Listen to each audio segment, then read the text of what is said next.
All right, guys, so now that you know where your pelvic floor is, let's talk about what it does. Your pelvic floor does a ton of things. We're going to really focus on its 3 primary jobs for this session. The first one being elimination, right? Things need to come out of the pelvic floor. You need to have a bowel movement. You need to urinate. But you also don't want those things to be happening when you don't want them to be happening. So your pelvic floor's job is really tricky. Not only does it need to keep things in when it needs to keep things in, but it also needs to fully relax to let things out when you want to let things out. Right. Absolutely. Both directions. Very important. The other big thing that the pelvic floor does that we use it for is intimacy. We need to be able to, again, relax for intimacy, and we also need to be able to contract. If those pelvic floor muscles are too tight, it can cause pain, and sex should never be painful. Nope.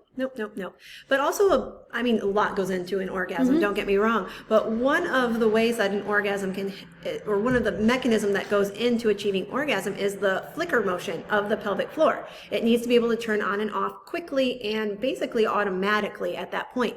So if your pelvic floor cannot contract and or cannot relax, you are going to have a very hard time reaching orgasm. And if you are having any painful intercourse, it's going to be very, very hard to reach orgasm. And again, all things that pelvic rehab can help with. Yep, bet you didn't know that. Okay, pelvic organ support and protection. As we talked about on the anatomy slides, your bowels, your bladder, your uterus, all of those things are found in the pelvis, and that pelvic floor is a big part of the support system. So if you've ever heard about pelvic organ prolapse, or if you've ever been diagnosed with pelvic organ prolapse, or if you are somebody that says, sometimes I get some vaginal heaviness or some vaginal pressure, that can be a possible symptom of a mild prolapse. That all plays into how that pelvic floor is functioning as well. And our pelvic floor, it acts as a shock absorber, right? It has to protect these organs that are sitting right above it. So as you walk, the force from walking goes up through our leg up to our pelvic floor. If our pelvic floor is too tight, it's not able to absorb that shock. So you may have symptoms of incontinence, pain while you're walking, running, jumping. Yep. If it's not properly absorbing that shock.